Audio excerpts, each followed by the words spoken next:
दोस्तों, अगर हम कोई भी काम करते हैं तो हमें ऊर्जा की बहुत ज्यादा जरूरत होती है। आप महसूस भी किए होंगे कि जब आप बीमार होते हैं तो आपकी ऊर्जा बहुत ही कम हो जाती है और आप चाह करके भी कोई काम नहीं कर पाते हैं। आप दिन रात बिस्तर पर ही लेटे रहते हैं और आपका बिस्तर पर से उठने का मन ही नहीं करता। और अगर आपकी ऊर्जा कम है तो आप पढ़ाई भी करेंगे तो आपको बहुत ही जल्दी नींद भी आ जाएगी। आपका पढ़ने लिखने का मन बिल्कुल भी नहीं करेगा और किसी भी कार्य में भी आपका मन नहीं लगेगा। आपको बहुत ही जल्दी थकावट लग जाएगी। इसलिए शरीर में ऊर्जा का होना बहुत ज्यादा जरूरी होता है। जिस इंसान के शरीर में जितनी अच्छी ऊर्जा होती है वह उतना ही चुस्त, दुरुस्त और फुर्तीला होता है। उसका शरीर उतना ही अच्छे तरीके से काम करता है। लेकिन जिस भी व्यक्ति के अंदर ऊर्जा की कमी रहती है उसका मन बहुत ही निराश और हताश रहता है। वह चिंताओं में डूबा रहता है। उसका कोई भी काम करने का मन ही नहीं करता और उसे तमाम तरह की बीमारियां जकड़ लेती हैं। इसलिए शरीर में ऊर्जा का होना अति आवश्यक है। मित्रों, आज के इस वीडियो में हम ऊर्जा बढ़ाने के तरीकों के बारे में आपको बताऊंगा, जिसे जान और समझ लेने के बाद आप खुद अपने अंदर की ऊर्जा को बढ़ा सकेंगे और खुद आप तरोताजा महसूस करेंगे। आपके शरीर के अंदर फुर्ती आ जाएगी। तो मित्रों, इस वीडियो को छोड़ करके कहीं जाइएगा नहीं। मित्रों, प्राचीन समय में नर्मदा नदी के किनारे बसे एक आश्रम में रोज की तरह गुरु अपने शिष्यों को तरह तरह की विद्याएं सिखाया करते थे। कुंडलिनी योग से लेकर के ध्यान करने तक वह सारी विद्याएं अपने शिष्यों को सिखाया करते थे। उन्हीं शिष्यों में एक निर्मल नाम का एक शिष्य था जिसका व्यवहार अन्य शिष्यों से बिल्कुल अलग था। उसके शरीर में ऊर्जा रहती ही नहीं थी। वह हर समय थका थका सा रहता था। एक बार की बात है, गुरु रोज की तरह अपने शिष्यों को ज्ञान का उपदेश दे रहे थे। उपदेश के बीच में ही निर्मल को नींद आ गई और गुरु की नजर अचानक निर्मल पर पड़ गई। फिर गुरु को गुस्सा भी आया। गुरु डांट कर बोलते हैं कि निर्मल, तुमने रात को ठीक से सोया नहीं था क्या, जो तुम्हें अभी इसी वक्त नींद आ रही है। निर्मल घबरा गया और वह तुरंत नींद से जाग गया और फिर कहने लगा कि गुरुवर, माफ कीजिएगा, मैं रात को भी सोता हूं, फिर भी पता नहीं क्यों मुझे हर समय नींद आती रहती है। ऐसा लगता है कि शरीर में जान ही नहीं है। मैं बहुत जल्दी थक भी जाता हूं, चाह करके भी मैं कुछ कर नहीं पाता। गुरुवर, मेरा पढ़ाई में भी बिल्कुल मन नहीं लगता। मैं तरह तरह के उपाय भी अपनाता हूं और फिर भी मैं सफल नहीं हो पाता। हर समय ऐसा लगता है कि हमारे शरीर की ऊर्जा को किसी ने छीन लिया है। गुरु कहते हैं कि निर्मल, तुम बिल्कुल भी घबराओ नहीं। आज तुम्हारे साथ साथ मैं सभी शिष्यों को शरीर की ऊर्जा बढ़ाने के तरीके बता रहा हूं, जिसे तुम सब ध्यानपूर्वक सुनना। गुरु कहते हैं कि शिष्यों, सिर्फ अच्छा भोजन करने से शरीर में ऊर्जा नहीं बढ़ती। शरीर में ऊर्जा बढ़ाने के कई सारे कारण होते हैं। गुरु कहते हैं कि आश्रम में जो अनाज की खेती होती है तो क्या वह सिर्फ उसमें पानी डालने से ही अच्छी फसलें तैयार हो जाती हैं क्या? सभी शिष्य कहते हैं कि नहीं गुरुवर, उसमें तो खाद माटी के साथ साथ तमाम चीजें डालनी पड़ती हैं, तब जाकर के फसल अच्छी तैयार होती है। गुरु कहते हैं कि अगर खेतों में पौधों को सिर्फ पानी ही डाला जाए तो क्या फसलों की पैदावार अच्छी होगी? सभी शिष्य कहते हैं कि नहीं गुरुवर, ऐसे में तो फसलें मुरझा जाएंगी। गुरु कहते हैं कि ठीक उसी प्रकार हमारे शरीर की भी हालत होती है। अगर हम सिर्फ खाना ही खाएंगे अच्छा तो भी हमारे शरीर में ऊर्जा नहीं पैदा होगी। अच्छी ऊर्जा पैदा करने के लिए कई सारे तरीके होते हैं। उनमें पहला तरीका है कम खाने की आदत डालो। सभी शेष गुरु की इस बात को सुनकर के आश्चर्यचकित हो जाते हैं कि गुरुवर, अगर हम लोग बहुत कम खाना खाएंगे तो फिर हमारे शरीर में ऊर्जा कहां से आएगी? गुरु कहते हैं कि यही तो आज तक तुम सब समझ ही नहीं पाए। लोग सोचते हैं कि ज्यादा खाना खाएंगे तो शरीर में ताकत बढ़ेगी। ऐसा कुछ भी नहीं होता है। आप खाना पर्याप्त मात्रा में लीजिए, बल्कि मैं तो यह कहूंगा कि जितना आपको भूख है उससे थोड़ा कम ही खाइए। इससे क्या होगा कि जो आपके शरीर की प्राण ऊर्जा है वह भोजन को जल्दी से पचा देगी और जो बाकी ऊर्जा बचेगी वह आपके शरीर की टूटी फूटी कोशिकाओं की मरम्मत करने में मदद करेगी। इससे आपके शरीर की प्राण ऊर्जा को आपके शरीर की देखरेख करने के लिए बहुत समय मिल जाएगा। और आप जब खाना पर्याप्त मात्रा में लेते हैं, बहुत ज्यादा खाना नहीं खाते हैं, तो आपका शरीर हल्का रहता है। और जब आपका शरीर हल्का रहेगा, खाना बहुत अच्छे तरीके से पच जाएगा, तो बाकी लोगों की अपेक्षा आप बहुत हल्का और ऊर्जावान महसूस करेंगे। गुरु कहते हैं कि जो लोग ज्यादा खाना खाते हैं उनके शरीर की सारी ऊर्जा सिर्फ खाने को ही पचाने में लग जाती है और कई घंटों तक तो उनका खाना पचता ही रहता है और ठीक से उनका पाचन भी नहीं हो पाता। पेट उनका भारी भारी सा रहता है। लेकिन जो व्यक्ति कम खाते हैं उनका पाचन बहुत ही जल्दी हो जाता है और फिर बचे हुई प्राण ऊर्जा शरीर की टूटी फूटी कोशिकाओं की मरम्मत करती रहती है। ऐसे लोग बहुत ही ऊर्जावान महसूस करते हैं। तुमने अजगर को तो देखा ही होगा। अजगर खाना खाने के बाद कई घंटों तक या यूं कहें कि कई दिनों तक यूं ही अस्वस्थ पड़ा रहता है। उसके शरीर की फुर्ती ही चली जाती है। ऐसे ही हम सबके साथ होता है। अगर हम ज्यादा खाना खाएंगे तो हमारे शरीर की सारी प्राण ऊर्जा पूरे दिन रात सिर्फ उस खाने को पचाने में लगी रहेगी। लेकिन अगर हम खाना पर्याप्त मात्रा में खाते हैं या जितना हमारी भूख है उससे कम खाते हैं तो हमारे शरीर की बची हुई प्राण ऊर्जा हमारे शरीर की टूटी फूटी कोशिकाओं की मरम्मत करने में लग जाती है। गुरु कहते हैं कि पहले तो तुम सब यह करो कि जितना तुम्हें भूख है उससे थोड़ा कम खाओ और आज से ही इस रहस्यमयी तरीके को अपनाना शुरू कर दो। इसका असर तुम्हें 1 हफ्ते में दिखने लगेगा। गुरु कहते हैं कि दूसरी बात जो तुम सबको याद रखनी है हमेशा ऊर्जावान बने रहने के लिए, वह ये है कि पौष्टिक भोजन खाओ। गुरु कहते हैं कि अधिकतर लोग तो सिर्फ पेट भरने के लिए खाना खाते हैं। उन्हें लगता है कि उनका पेट बस भर जाए तो सब ठीक हो जाएगा, तो ऐसा बिल्कुल भी नहीं होता है। आपके शरीर को विभिन्न प्रकार के विटामिन्स की जरूरत होती है। अगर आपके शरीर को पर्याप्त मात्रा में विटामिन्स नहीं मिलेगा तो धीरे धीरे आपका शरीर कमजोर पड़ने लगेगा। मान लीजिए कि आपके शरीर में विटामिन ए की कमी रहती है तो आपको रतौंधी रोग हो सकता है। अगर आप अपने खाने में कैल्शियम की मात्रा नहीं लेते हैं तो इससे आपकी हड्डियां कमजोर हो जाएंगी और उनमें दर्द भी हो सकता है। हड्डियों को मजबूत करने के लिए सबसे अच्छा तरीका है कि आप दूध का सेवन करें और आप थोड़ा समय धूप में जरूर बिताएं।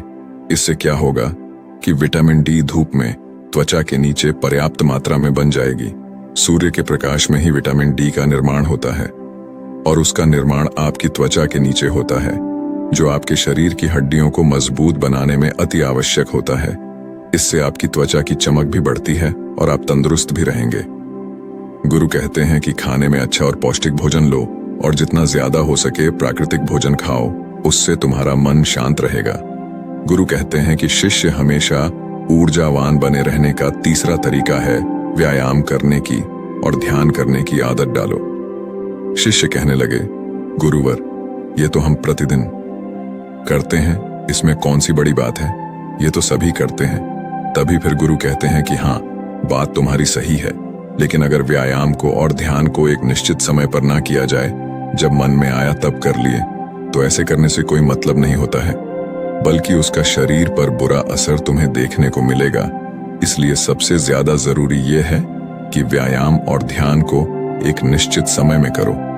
गुरु कहते हैं कि प्रातः के समय व्यायाम शुरू करो, फिर होगा क्या कि तुम्हारे शरीर की ऊर्जा बढ़ने लगेगी और तुम्हारे शरीर में फुर्ती भी आने लगेगी, क्योंकि व्यायाम करने से शरीर के सभी अंग मजबूत होते हैं और उनके कार्य करने की क्षमता भी बढ़ती है।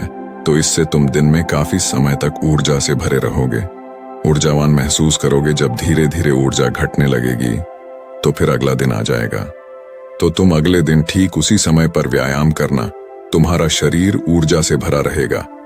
लेकिन सबसे ज्यादा जरूरी यह है कि व्यायाम और ध्यान को एक निश्चित समय पर करना, तभी इसका प्रभाव तुम्हें देखने को मिलेगा। और प्रतिदिन तुम सुबह और रात को जब सोने जाओ तो ध्यान में लीन हो जाओ। ध्यान की ताकत बहुत ही ज्यादा बड़ी होती है। ध्यान से तुम खुद के मन और मस्तिष्क को काबू में कर सकते हो। ध्यान से तुम्हारे शरीर की प्रक्रिया अच्छे तरीके से चलेगी। ध्यान में बहुत ताकत होती है। तुम सुबह और ध्यान की गहराइयों में जरूर जाना। गुरु कहते हैं कि शिष्यों, चौथा उपाय है अपने शरीर की ऊर्जा बढ़ाने का। वह यह है कि तुम्हें चिंता को अपने वश में करना होगा। गुरु कहते हैं कि शिष्यों, अभी तुम सब बच्चे हो, अभी तुम सबको उतनी फिक्र नहीं है, लेकिन जब तुम धीरे धीरे बड़े होने लगोगे तो तुम्हारे ऊपर भी जिम्मेदारियों का बोझ आएगा, तो तुम्हारे ऊपर तमाम कामों का बोझ रहेगा। मैं यह नहीं कह रहा हूं कि तुम चिंता से हमेशा के लिए मुक्त हो सकते हो, लेकिन हाँ, अगर तुम समझकर चलो कि चिंता को कैसे रोका जाए, उसे कैसे अपने से दूर रखना है, उसे खुद पर हावी नहीं होने देना है, तो तुम बहुत ही समझदार व्यक्ति कहलाओगे। क्योंकि चिंता ही एक ऐसी बीमारी है जो तुम्हारे शरीर को हर वक्त जलाती रहती है। जो व्यक्ति जितना गहराई से और जितना अंदर से चिंता करता है वह बहुत ही ज्यादा परेशान रहता है। उसके शरीर की ऊर्जा को चिंता खुद छीन लेती है और जिसके जीवन में चिंता ज्यादा है वह मानसिक रूप से भी बीमार रहता है। इसलिए तुम सबको चिंता पर काबू पाना होगा। चिंता करने से ना तो हमारा भविष्य बदलता है और ना ही हमारा भूतकाल। चिंता सिर्फ और सिर्फ हमारे शरीर को हमसे छीन ले जाती है, हमारे सुख चैन को हमसे छीन ले जाती है। इसलिए जिस चीज को लेकर तुम्हें चिंता हो रही है, एक बार गौर से ध्यान में बैठ करके उसे देखने की कोशिश करो कि क्या वाकई में वह बात चिंता करने लायक है कि या नहीं। तब तुम पाओगे कि तुम 70 से 80% तो चिंता बेफजूल की बातों को लेकर के सोच रहे हो, जिनका कि वास्तव में कोई मतलब नहीं है। जिस भी बात को तुम जितना ज्यादा पकड़ कर रखोगे वह बात तुम्हें बहुत ही ज्यादा सताएगी। इसलिए जो हो रहा है उसे होने दो, क्योंकि अगर तुम्हारा शरीर स्वस्थ रहेगा, तुम ऊर्जावान बने रहोगे, तो तुम चिंता से भी निपट लोगे। इसीलिए शिष्यों, अगर तुम्हें ऊर्जावान बने रहना है तो चिंता को अपने काबू में करना होगा। और इसके लिए आप प्रतिदिन ध्यान और व्यायाम की क्रिया जरूर शुरू करो। गुरु कहते हैं कि हमेशा ऊर्जावान बने रहने का 5वां नियम है, समय की गति के अनुसार चलो। शिष्य कहते हैं कि गुरुवर, यह बात कुछ ज्यादा समझ में नहीं आ रही है कि समय की गति के अनुसार क्या होता है। गुरु कहते हैं कि जब सुबह होती है तो चिड़ियां चहचहाने लगती हैं, पौधों के फूल खिल जाते हैं, पत्तियां हरी भरी हो जाती हैं, वह भी सूर्य के प्रकाश में अपने भोजन का निर्माण करने लगती है, कलियां भी खिलने लगती हैं और चारों तरफ पेड़ पौधे ऊर्जा से भर जाते हैं। इसी प्रकार तुम्हारा शरीर भी होता है। अगर सूर्य निकलने से पहले तुम नहीं उठते हो बिस्तर से तो तुम्हारे शरीर की ऊर्जा कम होने लगती है। प्रकृति के साथ खुद को तालमेल बनाकर चलो। जब सूर्य उगता है उससे पहले तुम सब अपने बिस्तर से उठ जाओ, और जब सूर्य अस्त होने लगता है तो उस समय भी तुम सब सोने चले जाओ। अगर तुम सब सही काम को सही समय पर करते हो तो तुम्हारा शरीर हमेशा ऊर्जावान बना रहेगा। जो व्यक्ति आलसी होता है, सूर्य निकलने के बाद उठता है और रात भर जागता रहता है, दिन में सोता रहता है, तो उसके शरीर की ऊर्जा छीड़ होने लगती है। क्योंकि अगर तुम प्रकृति के साथ खुद को तालमेल बैठाकर नहीं चलोगे तो तुम्हारे शरीर की ऊर्जा कम होने लगेगी। इसलिए अपने सभी कार्यों को समय के अनुसार करो। जब तुम समय के अनुसार कार्य को करोगे तो तुम्हारा शरीर भी स्वस्थ रहेगा और तुम्हें कार्य करने की चिंता भी नहीं रहेगी, क्योंकि तुमने अपने कार्य को सही समय पर कर लिया। कुछ लोगों को नींद रात में इसलिए नहीं आती है क्योंकि एक तो चिंता उन्हें बहुत सताती रहती है और दूसरी बात यह है कि वह समय के अनुसार चलते भी नहीं। इसलिए अगर तुम्हें लंबी जिंदगी जीना है तो अपने कार्यों को समय के अनुसार करो। गुरु कहते हैं कि हमेशा ऊर्जावान बने रहने का 6ठा नियम है, खुद पर ध्यान दो। गुरु कहते हैं कि यह बहुत ही शक्तिशाली नियम है। खुद पर ध्यान देने का मतलब यह है कि तुम सब खुद से खुद को प्यार करो, खुद के लिए अच्छा सोचो। कई बार होता है कि कुछ लोग दूसरों की जिंदगी से बहुत ही ज्यादा निराश रहते हैं। अगर कोई दूसरा विकास कर रहा है तो उससे बहुत ही ज्यादा परेशान रहते हैं। उससे उनके अंदर जलन की भावना उत्पन्न होने लगती है, और जो व्यक्ति दूसरों के विकास से दुखी रहता है तो उसके अंदर जलन की भावना पैदा हो जाती है। तो धीरे धीरे उसका शरीर ऊर्जा से छीड़ होने लगता है। इसलिए दूसरों पर ध्यान देने की बजाय खुद पर ध्यान दो, खुद को बेहतर बनाने में लग जाओ। जब तुम पूरी ऊर्जा के साथ खुद को बेहतर बनाने में लगोगे तो तुम्हारे कार्य जरूर सफल होंगे। वह व्यक्ति अपने जीवन में कभी भी सफल नहीं हो पाता जो हर समय दूसरों के बारे में सोचता रहता है, दूसरों की बुराई के बारे में सोचता रहता है, दूसरों से जलन की भावना रखता है। उस व्यक्ति की ऊर्जा कभी भी अच्छी नहीं रहती। लेकिन वहीं पर जो व्यक्ति अपने बारे में अच्छा सोचता है और दूसरों के भी बारे में अच्छा सोचता है तो उसकी ऊर्जा हमेशा बनी रहती है। इसीलिए अपनी ऊर्जा को अगर बढ़ाना है तो खुद के बारे में अच्छा सोचो और खुद से बहुत प्यार करो। जब कोई इंसान किसी दूसरे व्यक्ति से जलता रहता है तो उसके हार्मोन्स नकारात्मक होने लगते हैं और अच्छे हार्मोन्स कभी भी उसके शरीर से स्रावित ही नहीं हो पाते, जिससे उसकी ऊर्जा कम होने लगती है। लेकिन वहीं पर जो व्यक्ति अच्छा सोचता है, पॉजिटिव रहता है, तो उसके शरीर के सभी हार्मोन्स सकारात्मक तरीके से निकलते रहते हैं, जिससे उसके शरीर में ऊर्जा बनी रहती है। गुरु कहते हैं कि हमेशा ऊर्जावान बने रहने का 7वां नियम है, सकारात्मक रहें। कैसी भी सिचुएशन तुम्हारी जिंदगी में आ जाए, तुम्हें हमेशा सकारात्मक बने रहना होगा। जो व्यक्ति जितना ज्यादा सकारात्मक होता है, उसकी सोच उतनी ही ज्यादा सकारात्मक होती है। वह उतना ही अच्छे तरीके से परेशानियों से निपट सकता है।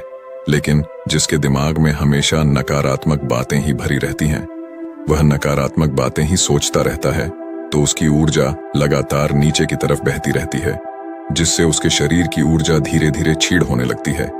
लेकिन जिस भी व्यक्ति के अंदर सकारात्मक भावनाएं पैदा होती हैं, सकारात्मक बातें वह सोचता है, तो उसके अंदर की ऊर्जा ऊपर की तरफ बहती है। और जब ऊर्जा ऊपर की तरफ बहती है, तो वह किसी भी कार्य पर, किसी भी तत्व पर बहुत ही अच्छे तरीके से सोच पाता है। और जब वह किसी कार्य को करता है, तो उसमें वह सफल जरूर होता है।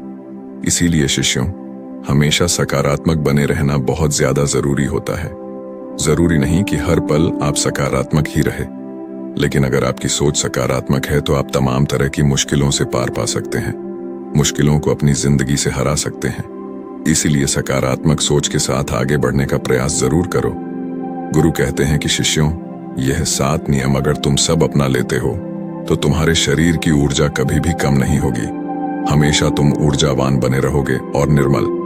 तुम तो मेरी ये 7 बातें आज से ही अपनाना शुरू करो, और अभी से, ताकि तुम्हारे शरीर की ऊर्जा ऊपर की तरफ बहे और तुम सकारात्मक सोच सको। जब तुम्हारे शरीर की ऊर्जा ऊपर की तरफ बहेगी तो तुम्हें नींद भी समय पर आएगी। हर पल तुम्हें नींद नहीं आएगी और तुम्हारा शरीर ऊर्जा से भरा रहेगा।